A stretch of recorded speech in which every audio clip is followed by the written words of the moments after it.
এই দেশের মানুষ নামাজ না পড়লেও যদি কেউ নবীকে কটূক্তি করে তার কলিজা ছিঁড়ে যায়, সে রাজপথে নেমে যায়।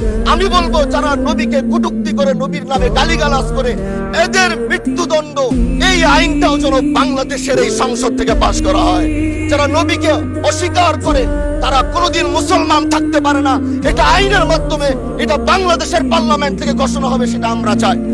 আজ দাঁড়িয়েছি, হয়তো আমার কথা অনেক লম্বা, আমি জানি না আপনি আমাকে সময় দিবেন কিনা, কিন্তু আমি বলতে চাই মাননীয় স্পিকার, আমরা যেই জায়গা থেকে দাঁড়িয়েছি, বাংলার 30 থেকে 40 লক্ষ উলামায়ে কেরাম আমাদের দিকে তাকিয়ে রয়েছে, কারণ তাদের কণ্ঠ, তাদের সে আওয়াজগুলো আমরা যেন জাতীয় সংসদ থেকে দিতে পারি। তার মধ্যে অন্যতম একটি হলো মা কানা মুহাম্মাদুন আবা আহাদিম মির রিজালিকুম ওয়ালাকির রাসূলুল্লাহি ওয়া খাতামান নাবিয়্যিন ওয়া কানা আল্লাহু বিকুল্লি শাইইন আলিমা। আপনি জানেন নবীর পরে আল্লাহর নবী হচ্ছে আমার ইমানের অংশ, আমার ইমানের পার্ট। তিনাকে ভালোবাসা, তিনার উপর ইমান, এটা আমার ইমানের অংশ। তিনি আমার শেষ নবী, যেটা কোরআন ঘোষণা দিয়েছে। নবীও বলেছে আনা খাতামুন নাবিয়্যিন আলা নাবিয়্যা বাদি, আমি শেষ নবী, আমার পরে কোনো নবী আসবে না। কিন্তু মাননীয় স্পিকার, দুঃখের সাথে বলতে হয়, বাংলাদেশের এরকম একটি পার্ট রয়েছে, যেই পার্টের এক অংশ মানুষ তারা নবীকে অস্বীকার করে, তারা মুসলমান দাবি করে, এবং এই বিষয়ে অনেকেরই ধারণা আছে, তারা জানে। আগামীর অগ্রগতির ভিত্তি আনোয়ার ইসলাম, স্ট্রংগেস্ট স্টিল সিন্স 1978।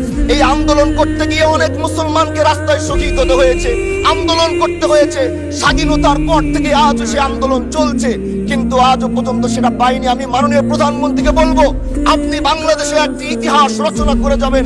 আপনার মাধ্যমে যদি এটা স্বীকৃতি পায়, যারা নবীকে অস্বীকার করে তারা কোনোদিন মুসলমান থাকতে পারে না। এটা আইনের মাধ্যমে, এটা বাংলাদেশের পার্লামেন্ট থেকে ঘোষণা হবে, সেটা আমরা চাই।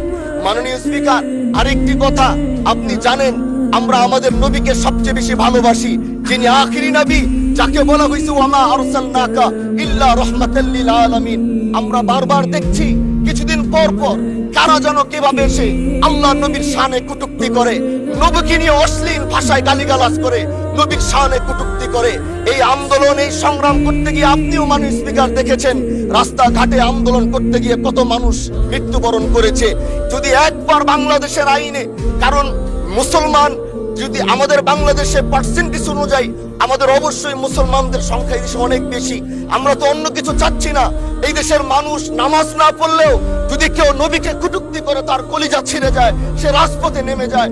আমি বলবো যারা নবীকে কটূক্তি করে, নবীর নামে গালিগালাজ করে, এদের মৃত্যুদণ্ড এই আইনটাও যেন বাংলাদেশের এই সংসদ থেকে পাশ করা হয়।